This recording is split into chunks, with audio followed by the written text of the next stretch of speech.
Hello everyone, આજે છે 15 દિવસ 15 ક્વેશ્ચન 15 કોન્સેપ્ટ ફિઝિક્સના એ જે સિરીઝ આપણે સ્ટાર્ટ કરી છે એનો ડે નંબર. આજે આપણે વાત કરીશું કેપેસિટર વિશે. સૌથી પહેલા વાત કરીએ કેપેસિટર શું હોય. કેપેસિટર એટલે આ રીતે બે ધાતુની પ્લેટ હોય છે અને એની વચ્ચે ડાયઇલેક્ટ્રિક પદાર્થ ભરેલો હોય છે. વિદ્યુત ભાર હોય એને સંગ્રહ કરવાનું કામ કરે છે. બે પ્લેટોની વચ્ચે ઇલેક્ટ્રિક ફિલ્ડ ઉત્પન્ન થતું હોય છે. એનું સિમ્બોલ હોય છે અને એને કેપેસિટરને સી વડે દર્શાવવામાં આવે છે. એનો જે માપવાનો એકમ છે એ માઇક્રોફેરાડે છે. કેપેસિટર હોય એને શ્રેણીમાં જોડીએ અથવા સમાંતર રીતે જોડીએ તો કેટલો એનો કુલ ટોટલ કેપેસિટન્સ થશે. કેપેસિટર એ એક પ્રકારનું ઇન્સ્ટ્રુમેન્ટ છે જ્યારે કેપેસિટન્સ એ એની ક્ષમતા દર્શાવે છે. સૌથી પહેલા વાત કરીએ શ્રેણી જોડાણ. કેપેસિટરનું શ્રેણી જોડાણ કેવું હોય કે જ્યારે કેપેસિટર એક પછી એક જોડાયેલા હોય અને એક જ માર્ગમાંથી પ્રવાહ પસાર થતો હોય.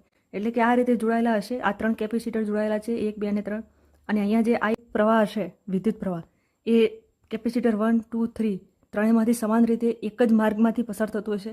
કેપેસિટરના શ્રેણી જોડાણમાં બધા જ કેપેસિટર ઉપર ચાર્જ જે હોય છે, વિદ્યુત ભાર, એ સમાન હોય છે. વિદ્યુત પોટેન્શિયલ એ જુદું જુદું હોય છે. વોલ્ટેજ આપણે આવી રીતે ગણવો પડે, V1, V2, V3 અને અલગ અલગ વોલ્ટેજ વેચાતો હોય જે પ્રમાણે ચાર્જ હોય એ પ્રમાણે. હવે આ રીતે એ અને બી પોઈન્ટ વચ્ચે આ રીતે 3 કેપેસિટર શ્રેણી જોડાણમાં છે એવું આપણને ખ્યાલ આવે તો એક કેપેસિટર C1, C2, C3 આ રીતના હોય તો એનું ઇક્વિવેલન્ટ કેપેસિટન્સ એટલે કે કુલ કેપેસિટન્સ કેટલું હોય તો આ રીતે એને આ સૂત્રો મુજબ આપણે ગણી શકીએ કે 1/C1 + 1/C2 + 1/C3. S એટલે કે સિરીઝ. અને જો આ બધા જે C1, C2, C3 એ સમાન મૂલ્યના હોય, C/N.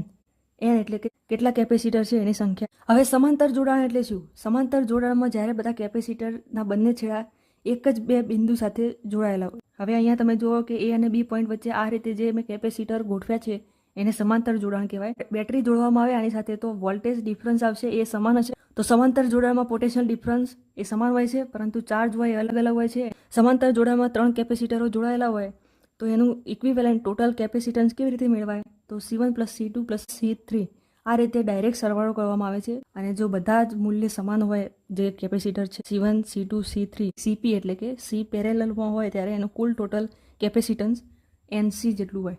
N એટલે કે નંબર ઓફ કેપેસિટન્સ સમાન મૂલ્યના હોય ત્યારે. એક્ઝામમાં પૂછાયેલા પ્રશ્નોની વાત કરીએ તો આ રીતનો ક્વેશ્ચન છે કે આ બંને કેપેસિટર હોય C1 અને C2 એ 4 માઇક્રોફેરાડેના છે અને એ શ્રેણીમાં જોડાયેલા છે. હવે શ્રેણીમાં જોડાયેલા છે તો સૌથી પહેલાં એનું આપણે સોલ્વ કરીએ તો બંને સમાન મૂલ્યના છે એટલે C/N સૂત્ર લાગી શકે આના ઉપર તો હા લાગી શકે.